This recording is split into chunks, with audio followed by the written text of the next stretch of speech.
After 30 years of military service, I traded the relentless grind of deployments and drills for something quieter, something mine. I bought a ranch, 12 wide-open acres of golden pasture at the edge of Cedar Hollow Estates. It wasn't a mansion in the suburbs. It didn't have manicured hedges or cookie-cutter perfection, but it was peaceful, raw, real. The house on the land was modest, wooden siding weathered by time, a rusty tin roof that sang when it rained. I planned to renovate it slowly, build a barn, maybe get a few horses. More than anything, I wanted space to breathe. No chain of command, no barking officers, just sunrise, soil, and solitude. Unfortunately, that dream lasted exactly 4 days. I was in the middle of digging out posts for a new fence when I heard tires crunch gravel behind me. I turned to find a silver Lexus crawling up my long dirt, drive like it didn't belong, because it didn't. Out stepped a woman in her late 50s, with a pinched face, precisely cut blonde bob, and sunglasses that screamed suburban supremacy. She carried a clipboard like it was an extension of her arm. "I assume you're the new occupant," she said, without so much as a greeting. "I am," I replied, wiping sweat from my brow. "I'm Karen Ellsworth, HOA president of Cedar Hollow Estates. I oversee all residential compliance in this community." I leaned on my shovel. "My ranch isn't in the HOA." She clicked her tongue. "That's debatable. The HOA's reach extends to properties within the outer perimeter, especially those visible from the main road. And your project here is unsightly. You didn't file a construction permit." I gestured to the open land around us. "I'm not building a mall. It's a post hole digger and a few 2x4s. For fencing. On my land." She stared at me like I'd spoken another language. "Sir, if you expect to coexist with this community, you'll need to adhere to its standards. That includes proper lawn maintenance, approved structures, and no visible livestock." Livestock. I saw hay bales. "I assume animals are coming." I stifled a laugh. "Well, Karen, this is a ranch. Livestock kind of comes with the territory." She pulled a document from her clipboard and handed it to me, a printout of HOA guidelines, bolded and highlighted like it was scripture. I barely scanned it. Again, I said patiently, "I'm not part of your HOA. My land was grandfathered in before the development was built." "You'll find Cedar Hollow has a long memory," she said with a thin smile. "We take visual cohesion very seriously. Unapproved fencing, non-neutral color schemes, and unlicensed agricultural activity are violations. You'd be wise to comply." I looked her straight in the eyes. "And I served 30 years defending freedom. I didn't retire to be told what color to paint my barn." Her mouth twitched. She wasn't used to resistance. Definitely not from someone who didn't shrink when she wielded her clipboard like a badge of authority. Karen didn't argue. She simply turned on her heel and walked back to her Lexus. But just before she opened the door, she glanced over her shoulder and said, "We'll be watching." She left tire tracks like scars down my drive. Over the next few days, I noticed things. A black SUV parked at the edge of the cul-de-sac, a camera drone buzzing overhead, a pamphlet for the HOA's annual compliance review appeared in my mailbox, even though I'd never signed any agreement. Then came the first violation notice, taped to my front door, citing unauthorized use of agricultural equipment. It would have been funny if it weren't so persistent. I ignored it, built my fence, hung the American flag on the front porch, ordered lumber for the barn. Karen, on the other hand, doubled down.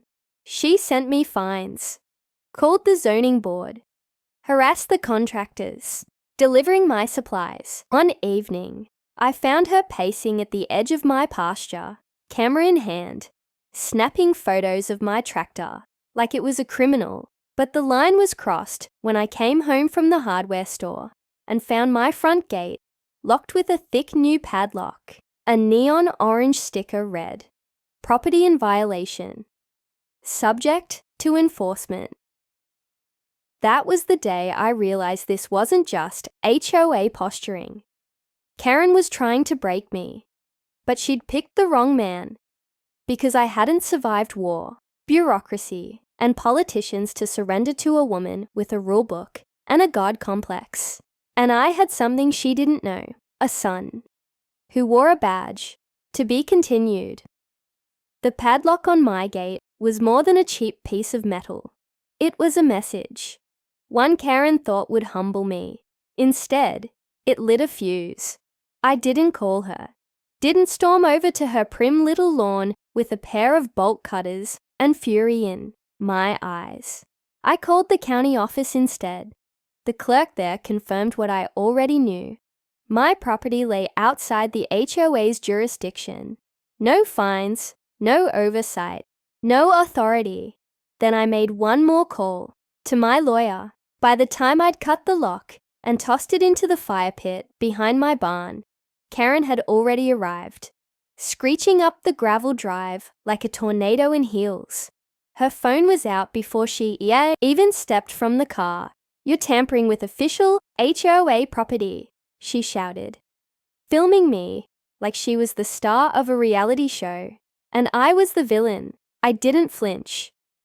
"You tampered with my gate. That's trespassing. I represent this community," she snapped. "We have a duty to maintain order. Your property, your behavior, is a disruption. My property is mine. It always has been. The HOA has no legal claim over it." She ignored the truth like it was a mosquito, buzzing but beneath her. "You're aggressive. You're dangerous. I'm calling the cops." "Good," I said, folding my arms. "I'll wait right here." She stormed back to her Lexus and dialed 911 like she was reporting an international crime. Meanwhile, I stood by my gate, calm and patient, because I knew something she didn't.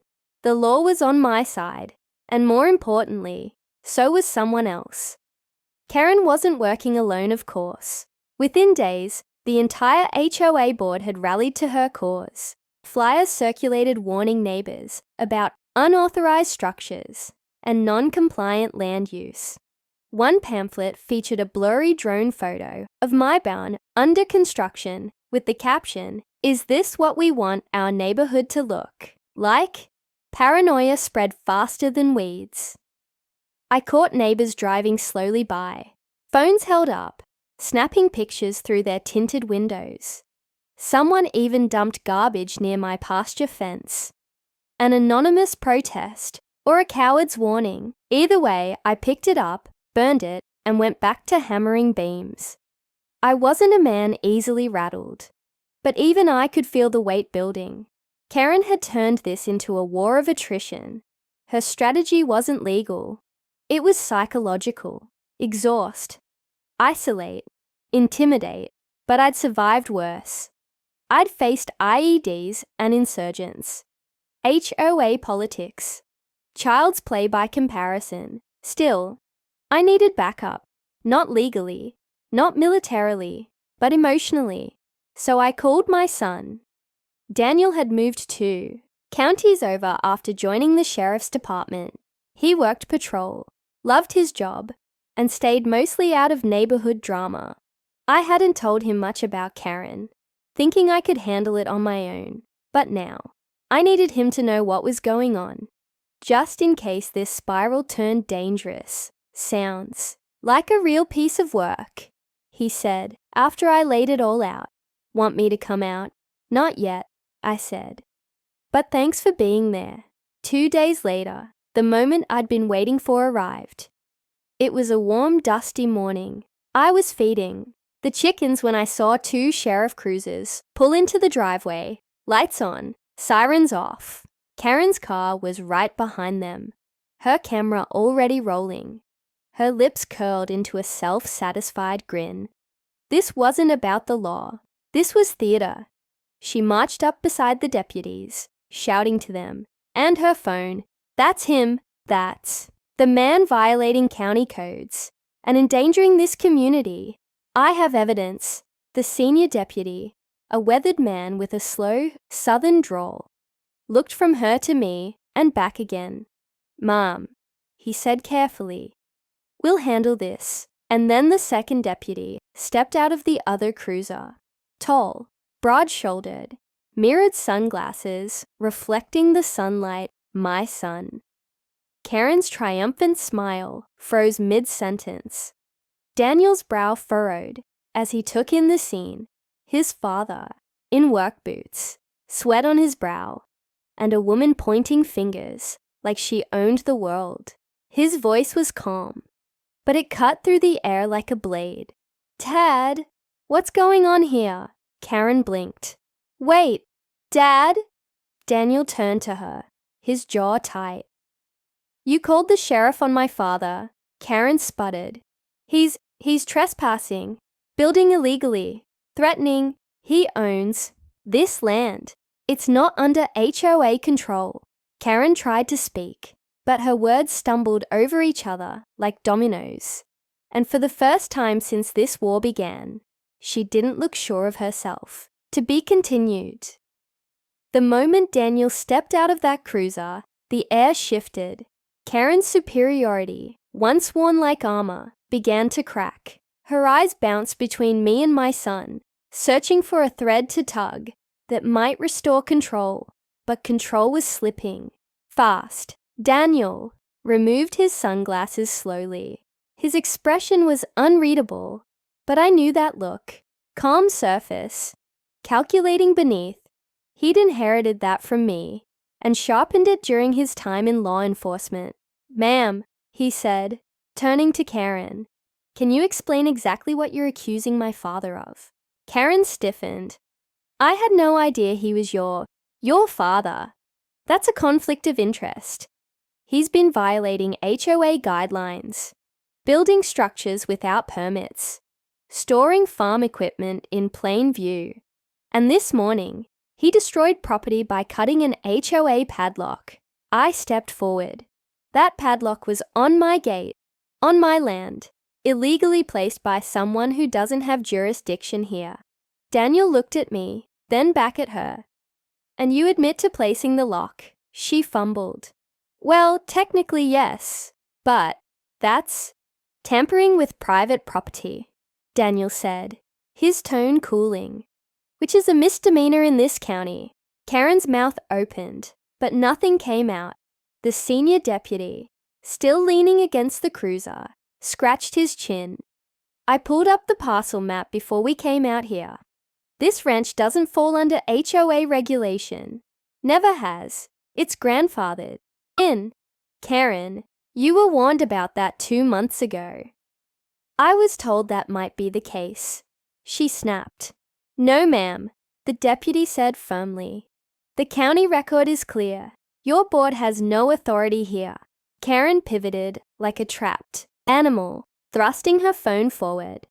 "Then what about the footage I've collected?" "He threatened me." Daniel raised an eyebrow. "Did he?"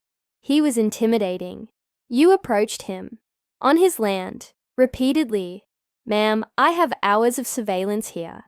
Your phone, your drones, even trespassing." Her voice pitched upward. "This is harassment." "No, Karen," Daniel said. "This is the consequence of abusing your position." Karen turned beet red. The phone in her hand trembled. "You're protecting him because he's your father.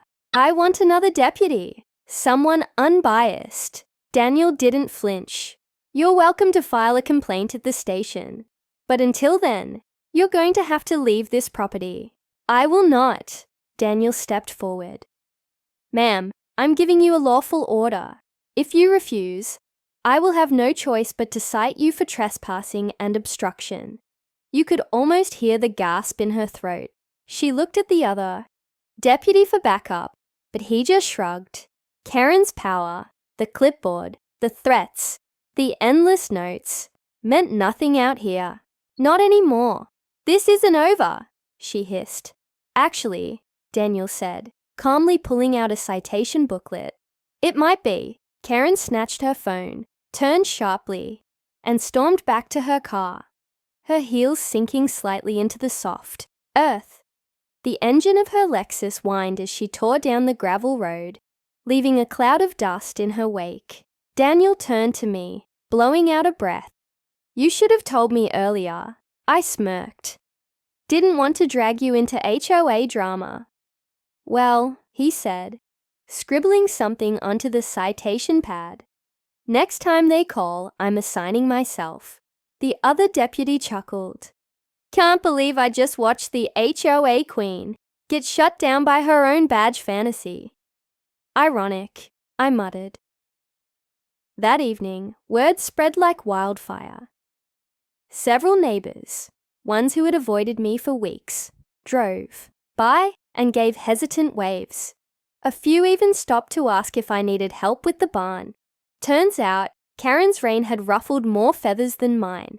By sunset, my land was mine again. No drones, no trespassers, no orange stickers. Just the sound of wind rustling the pines and the occasional squawk of a satisfied rooster. Daniel stayed for dinner. We sat on the porch, the sky blazing with that deep purple hue only country sunsets can offer. You think she'll back off? I asked. She doesn't strike me as the surrendering type, Daniel replied. But she'll tread more carefully now that the law's watching her instead of everyone else. I nodded. She underestimated two things: land ownership and bloodlines. Daniel raised his glass of sweet tea. To both. And as the sun slipped behind the hills, I realized the tide had turned. Karen wasn't finished. Not yet. But the illusion of her power had shattered. The next move would be hers, and I'd be ready. A week passed, the dust settled, but the tension didn't. Karen went silent, which made her absence louder than any HOA bulletin she used to flood the neighborhood with. Her surveillance stopped, but her gaze lingered. I'd catch glimpses of her silver Lexus, parked at the far end of the street, windows up, engine running, like she was waiting, or scheming. I wasn't naive enough to believe she was done. Daniel filed his report, the trespass charge, along with the citation for the illegal lock, had gone through. Karen was fined, not much, but enough to sting her pride. The sheriff's department officially notified the HOA that my land was untouchable, off limits, out of bounds, but power-hungry people rarely accept limits. It was late Thursday when the storm finally broke. I was in the barn, wiring up lights, when my phone buzzed with a motion alert from my front gate cam. A group of people, 6 or 7, dressed in matching polo shirts and name tags, walked onto my property with clipboards and measuring tape. Karen led the charge. They began pacing my fence line, taking photos, jotting notes. One man even crossed into my pasture and started measuring the distance from the barn to the edge of the drive. They acted like county assessors, but they were HOA volunteers, pretending, performing, invading. I didn't call the sheriff this time. I called Daniel directly. By the time he pulled into the driveway, 10 minutes later, I was already standing between Karen and my barn, arms folded, silent and still. Karen smiled when she saw the squad car. Ah, Officer Ellison. Perfect timing. We're here conducting a visual compliance audit. We believe this structure exceeds standard setback guidelines. Daniel looked over the group, then at me. They on your property, Dad. Uninvited. Turned back to her. Ma'am, we've been over this. This property isn't part of your HOA. You have no authority here. Karen's smile tightened. We believe there may be environmental impact violations. I've submitted complaints to the county. You've believed a lot of things. Daniel said, reaching for his citation pad. But belief doesn't grant you access to private land. Karen's nostrils flared. I have every right to protect this neighborhood. Daniel's voice remained level, but steel crept in. No, ma'am. You have some authority within HOA boundaries. This isn't one of them. This is the third time you've crossed the line. You were warned, fined, documented, and now arrested. Karen blinked. What? You're under arrest for trespassing. Again. This time, with intent to intimidate and disrupt. The HOA volunteers froze. A few stepped back. One actually dropped his clipboard. Karen turned to them, wild-eyed. Are you going to let this happen? He can't. He's biased. Daniel calmly read her Miranda rights as he cuffed her. There was no yelling, no resistance, just the crushing silence of a woman, finally realizing her delusion had limits. And they'd been met. As Daniel guided her to the cruiser, she hissed over her shoulder, You've made a powerful enemy. I stepped forward then, calm, clear. I've faced enemies in uniform and in war zones. You're just noise. Karen was booked that evening. The arrest was public. The story, juicy. Within hours, the HOA board called an emergency meeting. By sunrise, neighbors had begun removing Karen's flyers from their doors. The subdivision's social media page scrubbed her name. A new sign appeared near the community's entrance. Respect all property, inside or out. That weekend, something remarkable happened. People began showing up. Not with cameras, but with paintbrushes and smiles. The Thompsons brought over a dozen buckets of whitewash. Carl, who hadn't spoken to me once since I moved in, offered to help finish the barn's roof. Even the local bakery sent pies after hearing the story. Turns out, people didn't hate me. They hated her, and with her gone, they weren't afraid to admit it. Daniel stopped by one last time on Sunday. No uniform this time, just jeans, boots, and a knowing grin. You good now? He asked, leaning against the porch rail. Better than good, I said. Free. He looked around at the wide stretch of open land. Not bad for a man who just wanted peace. I raised my glass of iced tea. Peace. With a little poetic justice. He laughed. That's the best kind. As he left, I watched the horizon. No drones. No HOA scouts. Just horses grazing near the fence, and the low hum of summer. The land was quiet again, but not weak. I hadn't just stood my ground.